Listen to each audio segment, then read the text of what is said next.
Hey guys, how's it going? This is WolfPad and welcome back to another chess video. Today we're going to be analyzing a game that I just played. It was a 2-minute 1-second increment game, so it was pretty fast paced. I do not recommend that you play fast paced games like 1 minute, 2 minute, 5 minutes if you're trying to improve your game. If you're new, if you don't really know all the openings and don't have very good tactical eye just yet, I recommend you play longer games, like 15 minutes at least, so that you can really assess positions, you can really calculate, and you can really find tactics. Really fast games won't allow you to do that for the first time. It's just me having some fun, just sneaking some games here and there. But anyway, just as a disclaimer, I'm not a master, I'm not super high rated. I do know the game, and I consider myself pretty good at the game as far as amateurs go. So if you're looking for grandmaster level analysis, I'm probably not going to be able to give you that. But if you're like me, if you're an intermediate to advanced player and you like the game and you want to know what a thought process is of a person of my level, this video will definitely help you. So let's get into the game. It started with d4 and knight to f6, which is my personal preference when defending against the d4 opening for white. After that, he plays the obvious c4, and I play g6. I'm attempting to go for the Grunfeld defense, but unfortunately my opponent goes to knight to f3. So instead I go for the King's Indian. I don't strike right away with d5. I instead place my bishop on the long diagonal, and I'm looking to castle right away.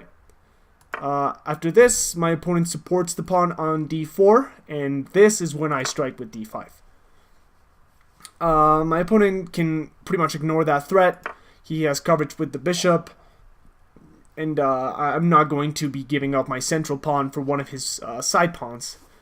So yeah, I mean, we just leave that tension for now.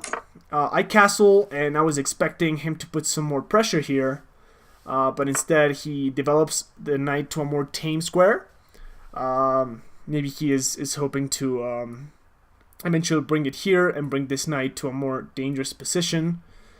But anyway, I similarly develop my knight on a similar position here because I want to leave this pawn unblocked in case I ever want to strike with c5.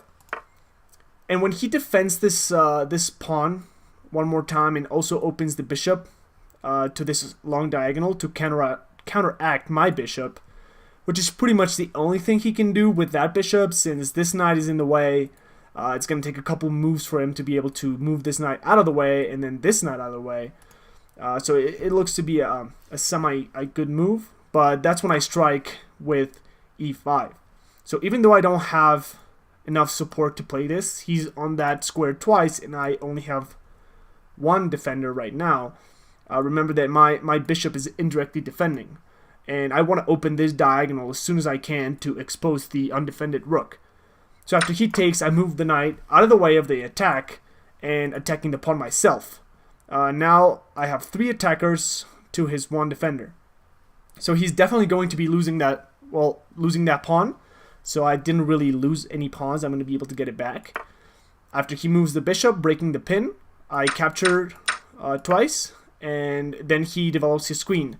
This point, he has the option to castle to either side, but the queen's development is not ideal because I can move my own bishop with tempo, with an attack on the queen. So I'm developing with an attack on the queen.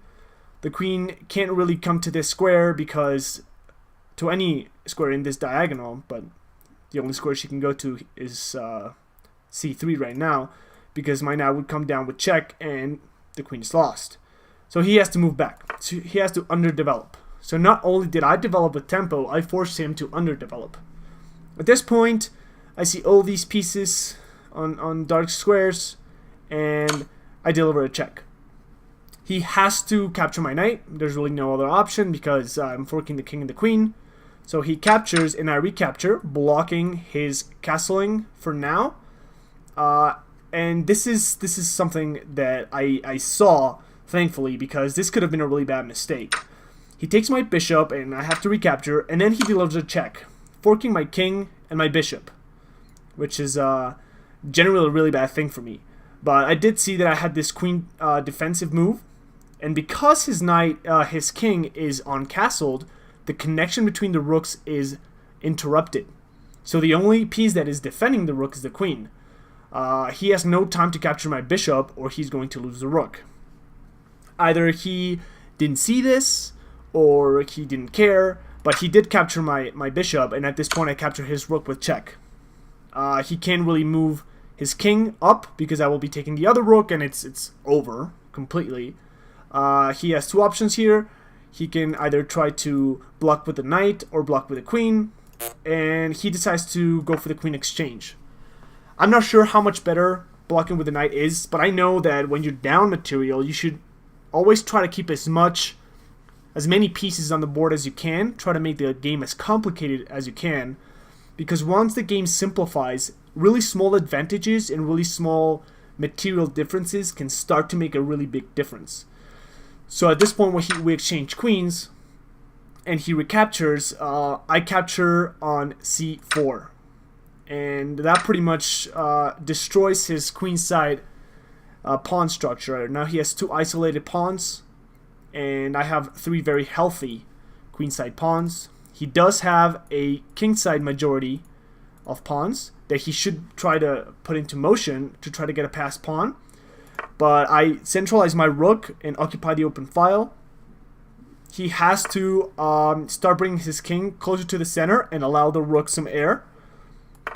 And as I try to double my rooks on the d file, which is a really good general rule of thumb. If you have two rooks in an open file, you should try to occupy it.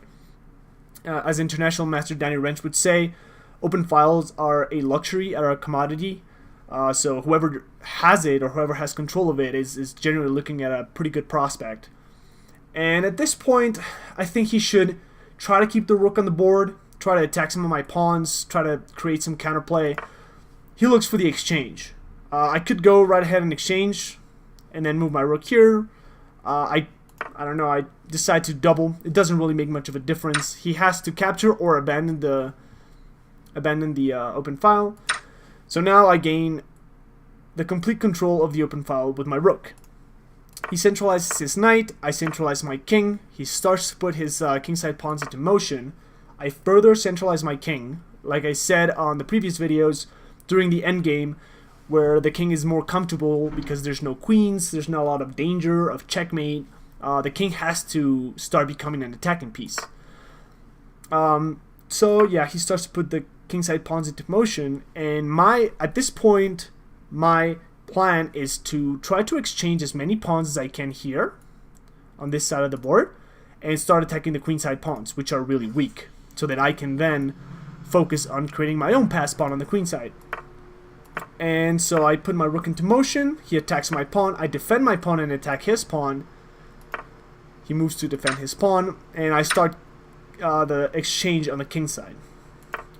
I pin the knight. He has to move out of the way of the pin. Otherwise, my next move, I'm going to capture the knight with a pawn, and the game is already over. I still kick the knight away. He was really strong in this square. It's one of the 4 central squares. Defended by a pawn. It was really strong, so I kick him out. And I bring my rook to the back. Now, from here, my rook can target any pawn he wants from the back, which is usually a good idea because pawns can't move back and cannot defend backwards pawns. So as he moves to attack my own pawn on the queen side, I move it out of the way and I block the king from accessing this square. One of his ideas would be to try and make a blockade on these 2 pawns with the king. He moves the knight instead. I deliver a check to move him out of the way, and then I attack this pawn. Like I said, his queenside pawns are really weak, so that's where I'm going to focus. He defends the pawn. Now the knight is a good defender of these 2 pawns for now, but then I attack the knight, and he pretty much has one option. Is 2 options. Is either move the knight. I mean, he delivers a check. I would just move out of the way and eventually bring my rook here, and there's no way he can defend anymore. Or the other is to just support the knight, try to defend this pawn with the king, and defend the other pawn with the knight.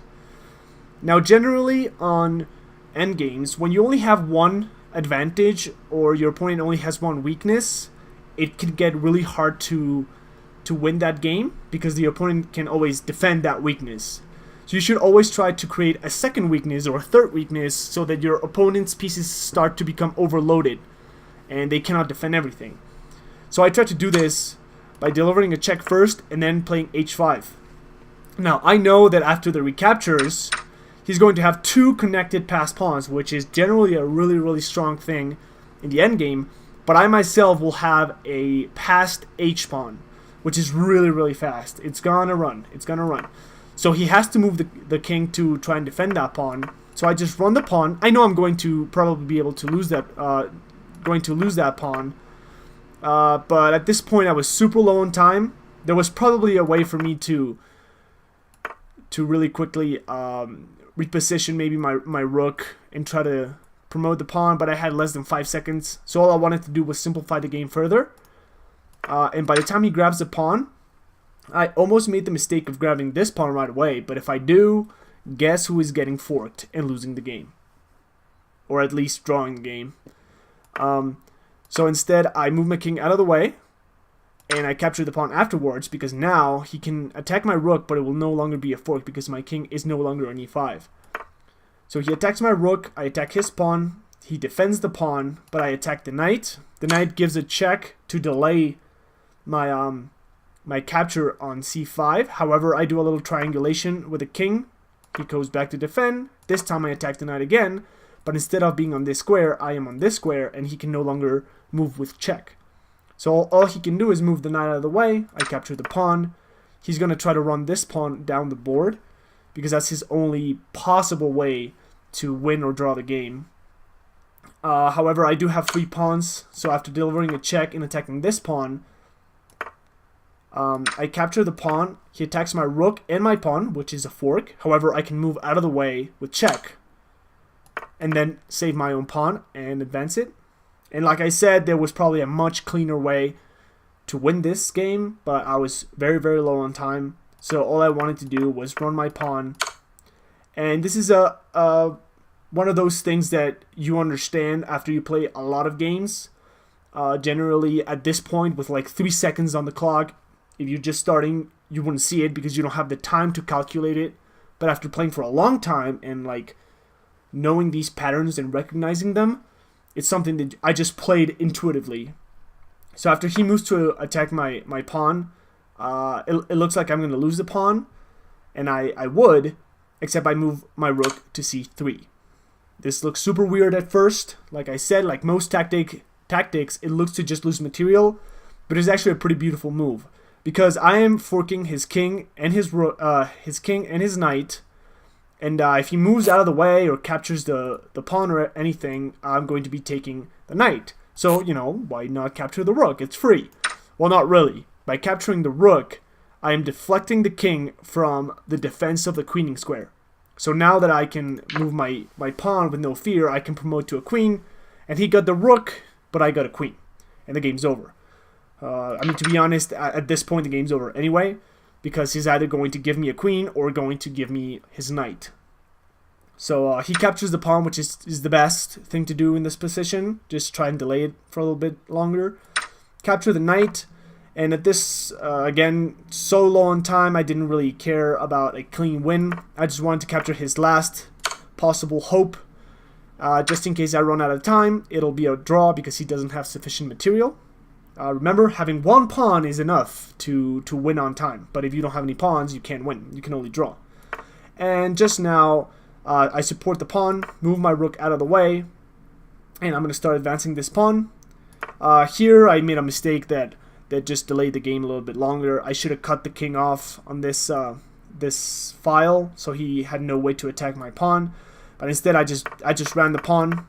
And it was at this point that I noticed that there was no way I was going to be able to promote the pawn because my king was too far away. It doesn't really matter. I still have a rook. But so I just decided to abandon the pawn and go for the rook and king endgame, which is also very educational because I did cover this in my last video. This position should look really familiar to you.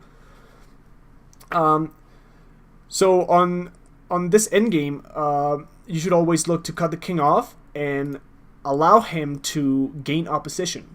As you see here, I had opposition and he moved away. If I just move my king, he's gonna move away, and you know, it's gonna be like a little chase with no purpose. So instead, I just make a waiting move. If he comes back, then he will be gaining opposition, and then I can deliver a check. So instead, he tries to run away, but eventually he's gonna run out of board. If he moves here, I move here, and you know, he can't keep running. He can't keep running to the left, so he has to come back, and then I can deliver a check. He doesn't do that. Just one move prior, he gains opposition, and I deliver a check. Now, as you can see, he cannot move forward and cannot stay in the same rank, so he moves back. And just also another educational point that I mentioned in my video of chess basics, he tries to attack my rook. All I had to do was swing the rook out of the way on the other side of the king, and if he ever wants to attack the rook again, he's going to have to move into opposition and be forced back. So instead, he tries to keep running, and it's at this point that he realizes I know exactly what I'm doing, and that he's not going to be able to draw this game. You know, it's going to be checkmate in a few more moves after he moves to this rank, after the check on the second rank, and he gives up. So I thought it was a pretty educational video, seeing as it started very similar to the Grunfeld defense. There was a couple of tactics, different types of tactics. The endgame was a very simple but very essential endgame to know for anybody out there that wants to play some chess. And even though I didn't play perfectly, my opponent obviously didn't play perfectly, we both did some really interesting moves and some really interesting tactics. So that is all for this video. I hope you guys enjoyed and you learned something. If you have any questions about the game or about chess in general, please leave me a comment on the comment section and I will do my best to answer it. Thank you so much for watching, and I'll see you guys on the next one.